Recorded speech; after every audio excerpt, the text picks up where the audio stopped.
Link TV presents Mosaic World News from the Middle East. Here are today's top stories. Syrian conflict claims 39,000 lives as violence rages with no end in sight. Palestinian resistance factions unite as Israeli escalations stoke fears of a ground war. And Jordanian police kill one man amid angry anti-government protests. Mosaic World News from the Middle East begins now.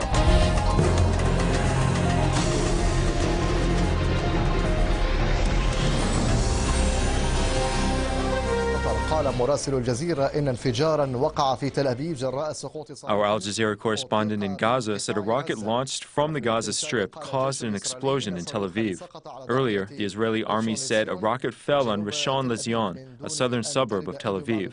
This is the first time rockets launched from Gaza hit a Tel Aviv suburb. 3 Israeli soldiers were injured after a shell fell in the western Negev.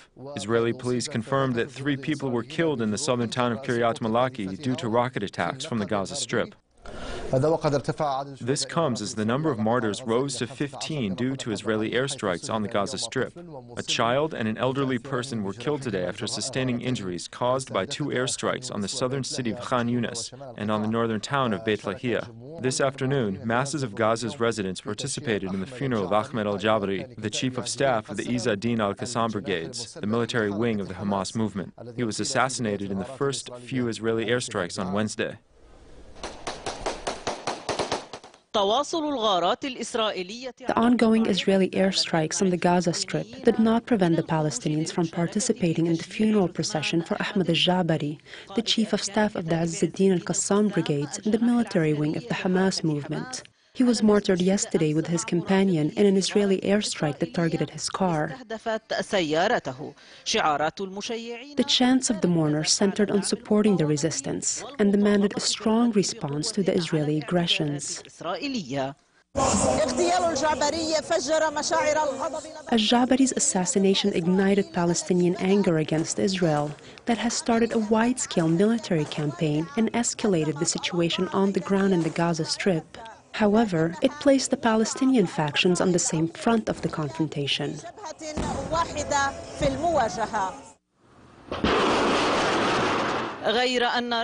The response of the Palestinian factions to the Israeli army's operations in the Strip was quick. The resistance launched Grad missiles and other locally produced missiles on Israeli targets. The resistance vowed more missiles will be launched until Israel stops its operations against the Strip. The political positions of the Palestinian factions was support for and confirmation of national consensus over the actions of the resistance. The factions held a meeting late last night and agreed on a number of issues, including forming a shared operations room to coordinate their work on the ground and politically on all other levels. Through our resistance, our patience, and our determination, we will settle this war and this combat with the Israeli occupation in the coming days. The Qassam brigades are more resolved and more determined than ever to move forward on al-Jaabari's path.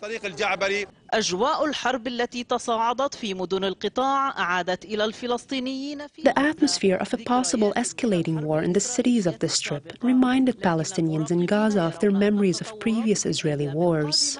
However, observers believe the developments in the next few days will depend on Israel's continued aggression and the extent of the Palestinian factions' response deep into Israel. These conditions mean the citizens in Gaza will stay on edge as they wait and see what happens, despite their commitment to resist. Hiba Akila, Jazeera, from the city of Gaza.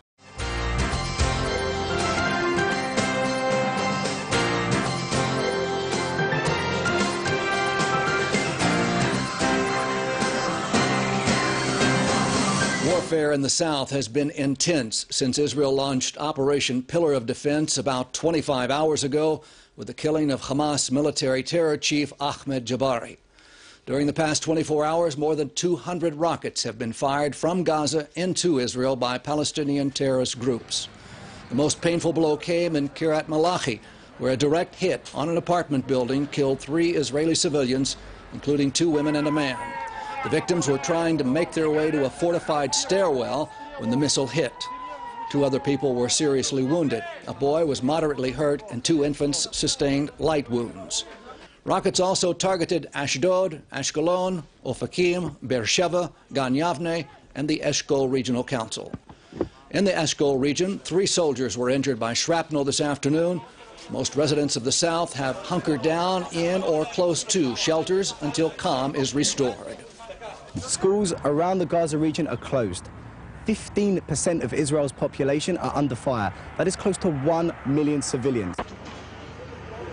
In Gaza, terrorist positions have been pounded hard in the Israeli military operation. The Air Force carried out some 200 airstrikes, and tanks and naval gunboats have taken part in a combined operation, hitting more than 100 military targets chosen from precise intelligence information. Up to this hour, the Palestinians have reported 15 dead and dozens wounded. Most of the Palestinian casualties have been terrorist combatants. All the options are on the table, including the possibility of a ground operation.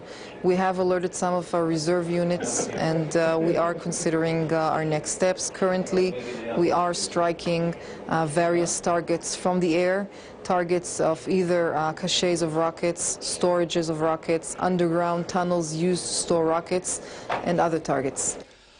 IBA military correspondent Aryeh O'Sullivan has been in the south all day long, and he joins us now live from Kiryat Malachi. Aryeh?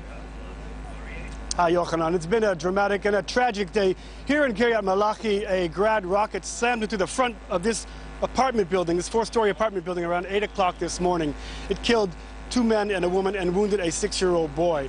Now, the people were trying to get out of their apartment, or maybe they were watching it, we're not sure. And the tragic thing is that while the apartment was destroyed on the inside, completely destroyed and burned, their stairwell was without a scratch.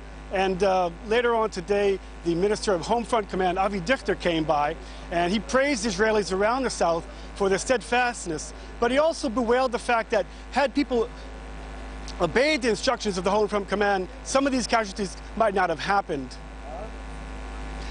One final note, the social services came quickly into Kiryat Malachi and began repairing the building and trying to get things back to normal. Aryeh, this is a real test for the Iron Dome missile defense system. How successful has it been? It's been quite an impressive day. Just before we came on air, 3 Iron Dome interceptors shot over the sky over Ashdod, and possibly hitting something that exploded into the sky. Earlier today, I was on a hilltop south of Sderot, watching the rockets being fired from the Gaza Strip into Ashkelon, into Ashdod, and watching the interceptors go up. Now, the military has told me that they have so far been able to intercept 88 of the Grad rockets coming over. But also, the Katyusha rockets continue to falling. There's been 245 rockets so far.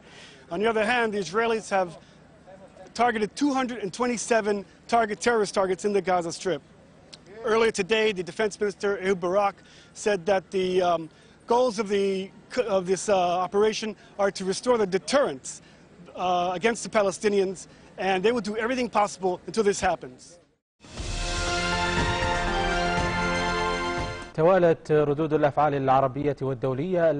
Successive Arab and international reactions denounced the Zionist aggressions waged by the Israeli war machine on the Gaza Strip that led to the martyrdom of 13 people and injured 148 others over the past 24 hours.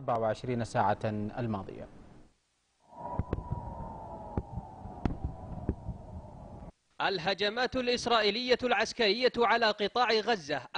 Israeli military's attacks on the Gaza Strip generated Arab and Western reactions. Arab nations unanimously denounced Israel and held it completely responsible for this escalation.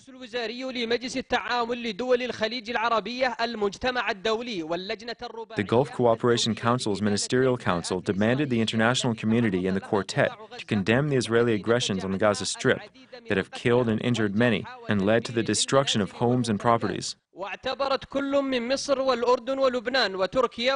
Egypt, Jordan, Lebanon, Turkey, Libya, and Tunisia said Israel's aggressive policy will once again put the region in a spiral of violence and instability. As for Khalid Mashal, the head of the Hamas political bureau, he said that the Israeli aggression on Gaza is a test for the leaders of the Arab world. He called on Islamic and Arab leaders to change the rules of the game with Israel. This enemy didn't defeat Gaza, and didn't defeat the Jenin camp, and didn't defeat southern Lebanon. This enemy is weak, so weak.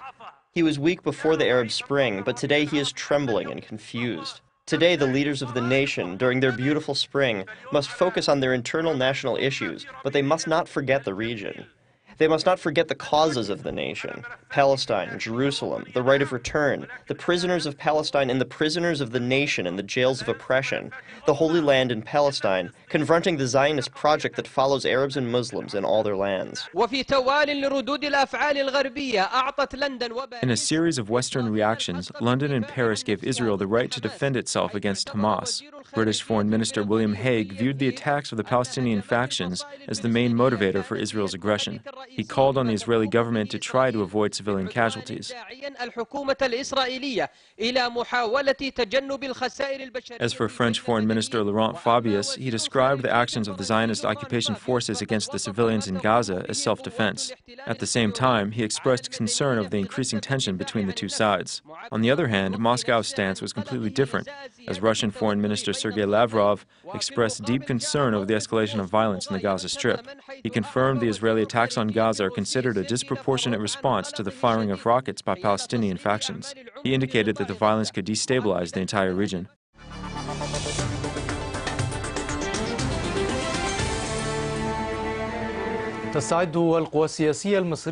Egyptian political forces are organizing demonstrations and marches after tomorrow's Friday prayers from all the republic's mosques to denounce the latest Israeli attacks on the Gaza Strip. On Thursday afternoon, a demonstration took off from in front of Omar al-Mukarram Mosque in Tahrir Square. It demanded further escalation against Israel and endorsed Egyptian President Mohamed Morsi's decision to recall the Egyptian ambassador from Tel Aviv. It also handed a strongly worded letter of protest to the Israeli ambassador in Cairo. Unprecedented slogans were heard during the protest, as demonstrators chanted for opening the door to jihad or struggle and demanded forcefully ending the Israeli siege on the Strip. Nabil Atiyah reports from Cairo.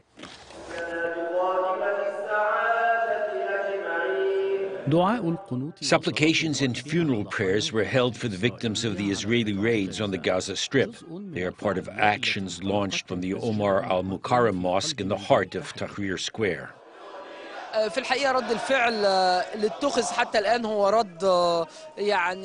In reality, the reaction that was adopted so far is a diplomatic response. I think Egypt must show its soft power to convince the Israelis to stop these childish acts that are only happening so that they can score political points before the elections.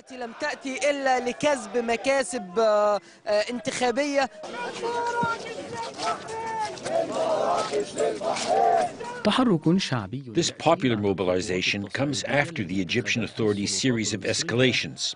At the forefront is President Mohamed Morsi's decision to withdraw the Egyptian ambassador from Tel Aviv and to deliver a strongly worded letter of protest to the Israeli ambassador in Cairo. We think it is President Mohamed Morsi's first step before more action can be taken to support the Palestinian people's right to life. What happened yesterday in the Gaza Strip is an ongoing Zionist crime. Zionists in Israel must know that the days of submission are over and no longer have a place in Egypt. The Egyptian people took to the streets in 2008 and 2009 against the Zionist aggression on the Gaza Strip at a time they were living under an authoritarian regime that was preventing this popular mobilization. But today, the people and state officials and the country's president are in harmony.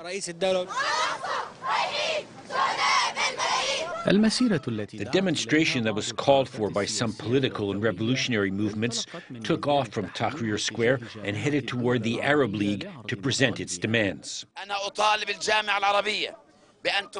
I demand that Arab League activate the Joint Defence Agreement and encourage the youth and men to join the ranks of the battalions and the ranks of the army. From in front of the Arab League, I call on all Arab armies to prepare for the battle of liberation.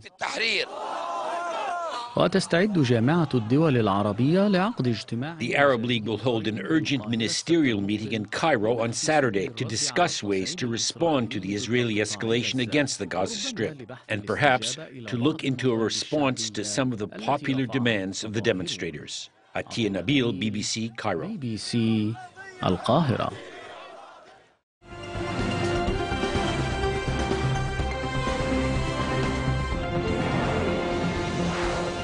Moving on with the news now and staying with Gaza. In fact, the Palestinian Prime Minister in Gaza, Haniyeh, has called for unity, resistance and steadfastness of Palestinians against the latest Israeli aggressions.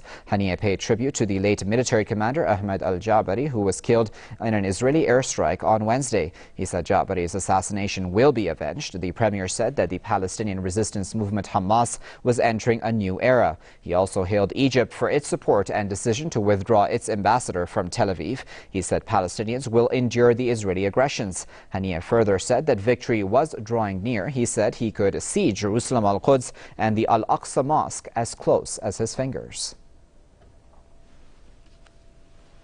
The leader of Lebanon's resistance movement says the fresh Israeli aggression in the Gaza Strip has once again shown the true face of the U.S. and its allies.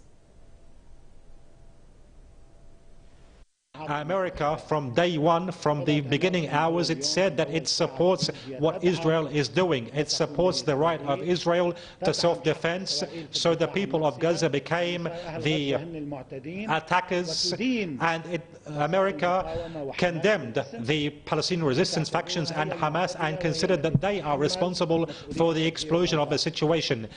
The same stance was made by France. The same stance was... Sayyid Hassan Nasrallah said the blood spilled, that is, by the Israeli regime in Gaza revealed that the West is not concerned about the dire humanitarian situation in the impoverished Palestinian territory. The Hezbollah chief slammed some Muslim governments for their inaction over Israeli crimes against Palestinians. He also called on all Muslim nations to cooperate in order to make the Israeli aggression fail. Nasrallah said Muslims should provide Gazans with weapons and ammunition to help them fend for themselves. He further described Palestinian rockets targeting Tel Aviv as a significant development that has taken Tel Aviv aback. There's no end to stifling alternative voices as another satellite provider, this time in East Asia, pulls the plug on Press TV. AsiaSat says it has stopped providing services to all Iranian channels.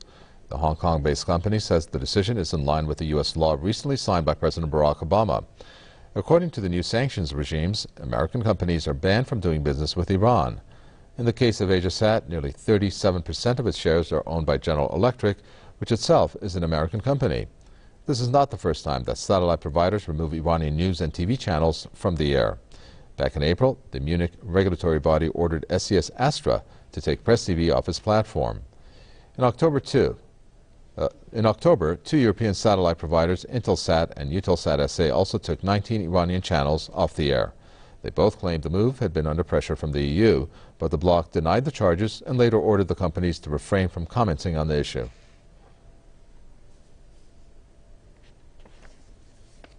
Well, to find out why AsiaSat pulled the plug on Press TV, we contacted the satellite communication company.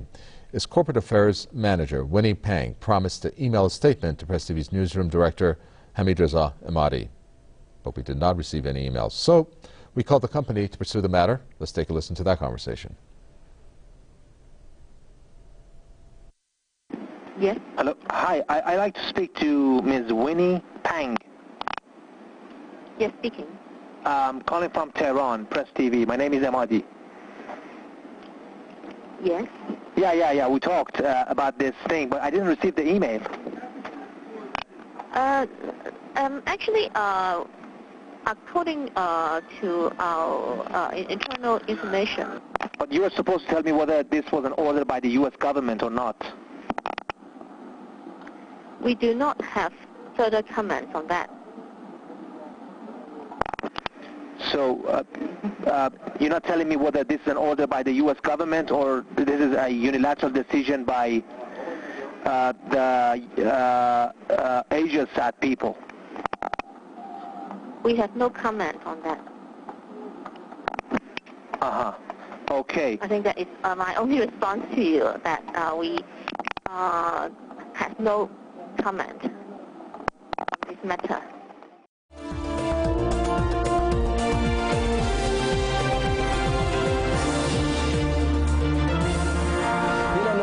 The Jordanian city of Erbil witnessed riots and protests last night as gunmen attacked a police station in the city, leading to the killing of one of the assailants and the injury of 11 policemen, according to the official Jordanian news agency, Petra. According to a statement by the police, another policeman was seriously injured in the area of Shafa Badran, near the capital, Amman, after gunmen fired at him with machine guns. Protests broke out Tuesday night after the government raised the price of oil derivatives to tackle the budget deficit.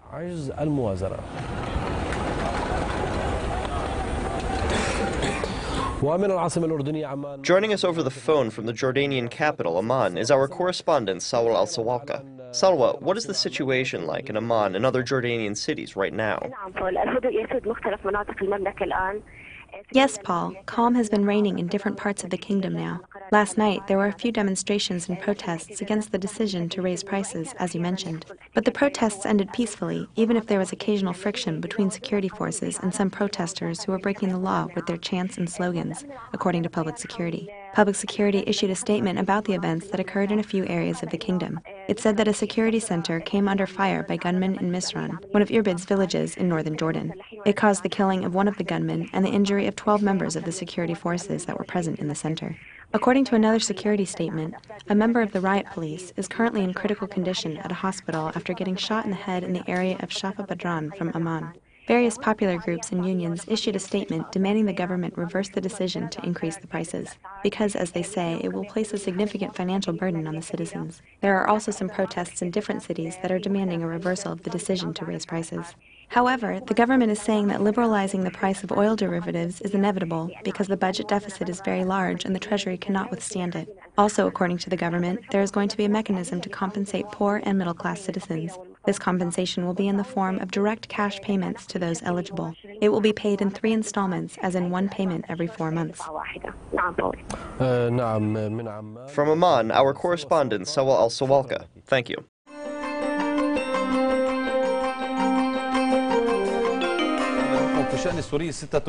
Today in Syria, 86 people have been killed so far as violent clashes are taking place between the Free Army and al-Assad's brigades in al-Bukamal, where the Free Syrian Army was able to down a warplane.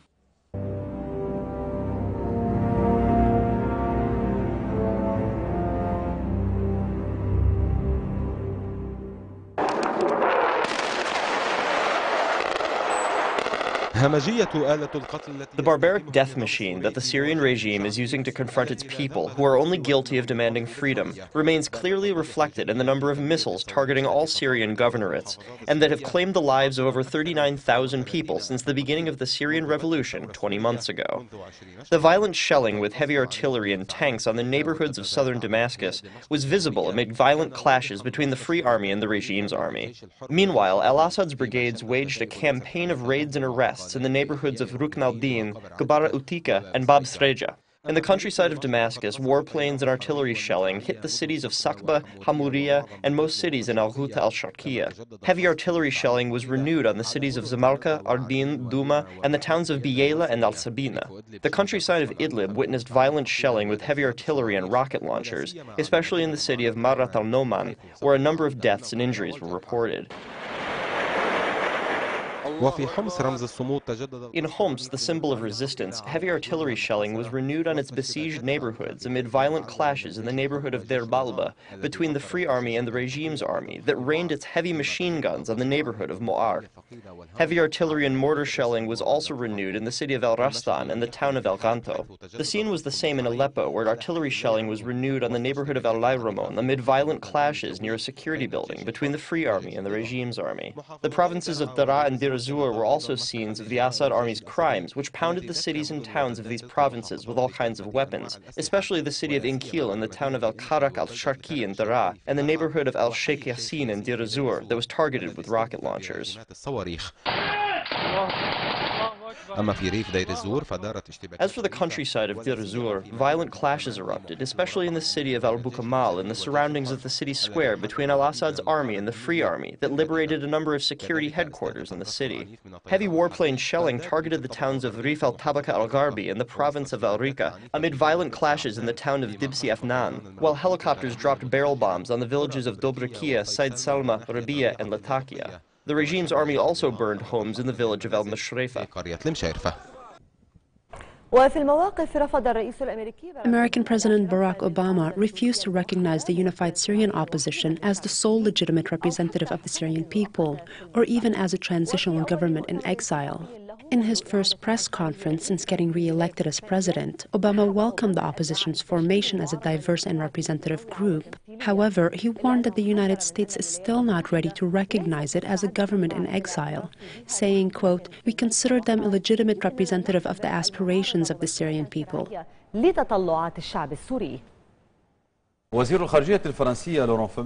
French Foreign Minister Laurent Fabius announced that his country will ask the European Union to lift the embargo on sending defensive arms to Syria in order to send these types of weapons to opposition fighters. Fabius said his country will conduct talks with the UN envoy Lakhdar Brahimi and with Russia because they want to reach a solution. He said that President François Hollande will receive officials of the new Syrian opposition coalition on Saturday, including Sheikh Ahmed Muaz al-Khatib, the new president of the Syrian National Council, and George Sabra.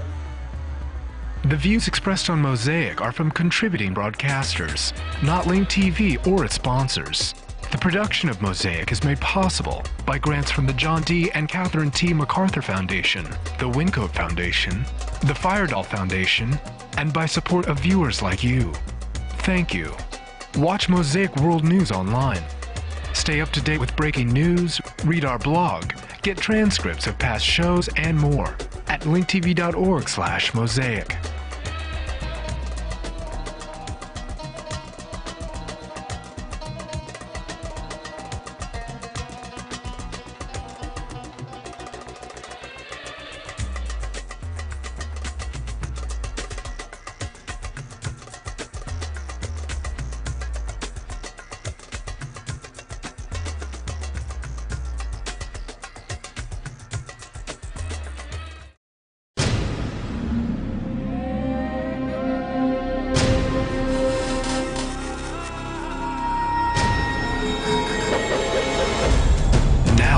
Airwaves, a global channel of uncompromising stories, world news, documentaries, entertainment, and culture.